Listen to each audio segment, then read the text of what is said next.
नमस्कार, आप देख रहे हैं नेशनल खबर। मैं हूं श्वेता रंजन। बंगाल में हो रहे विधानसभा चुनाव में एक नया रंग देखने को मिलेगा। अब जो है, जैसा कि आप जानते हैं, पूरी दुनिया जैसे एक वर्चुअल मोड में चल रही है, वैसा ही अब चुनावी रैलियां जो है वो वर्चुअल तरीके से की जा सकेंगी।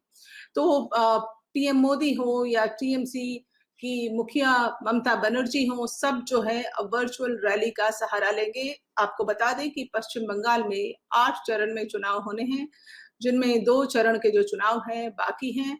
और इन चुनावों को लेकर, बचे हुए चुनाव को लेकर, मतदान को लेकर इलेक्शन कमीशन ने चुनाव प्रचार को लेकर सख्त रुख का इजहार किया है। आपको बता दें कि पश्चिम बंगाल में जो चुनाव होने हैं उसको लेकर इलेक्शन कमीशन ने पद यात्रा, साइकिल रैली और रोड शो सभी पर पाबंदी लगा दी है।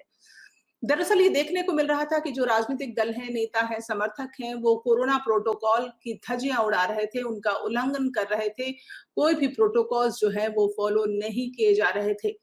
इसको लेकर इलेक्शन कमीशन ने कहा है कि अब जनसभाओं में 500 से ज्यादा लोग इकट्ठे नहीं होंगे और इसके लिए पार्टी और नेता के जो कोविड प्रोटोकॉल्स होंगे उनको उनका पालन करना होगा।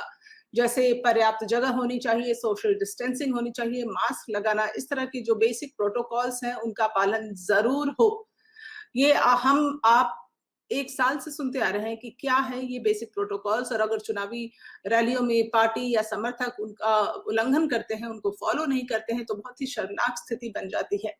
इलेक्शन कमीशन का कहना है कि आयोग द्वारा नई गाइडलाइंस जारी होने के बाद भी राजनीतिक दल और प्रत्याशी लगातार जो है नियमों की धज्जियां उड़ा रहे थे, जिसके बाद ये सख्त कदम उठाना पड़ा है।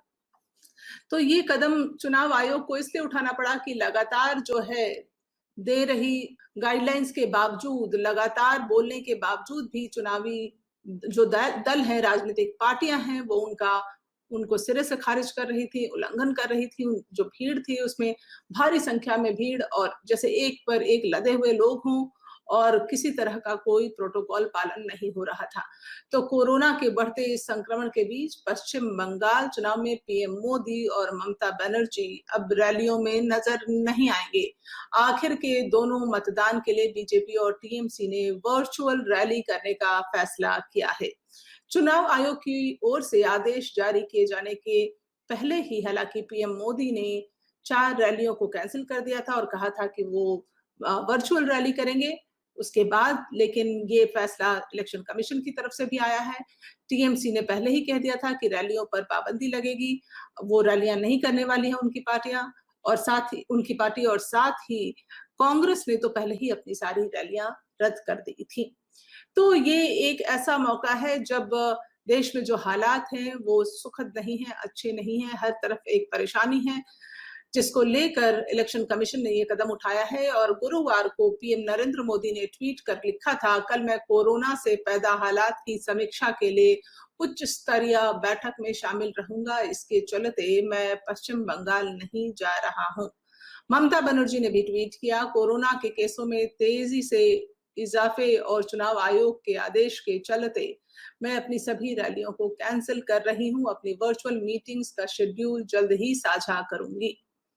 तो बता दें कि अब पश्चिम बंगाल में सिर्फ 2 चरण के जो चुनाव हैं वो सामने हैं, लेकिन अब तक जो जिस तरह की रैलियां हुई हैं, आप देखिए गुरुवार को प्रदेश में कोरोना के 11,948 मामले सामने आए, 56 लोगों की मौत हुई।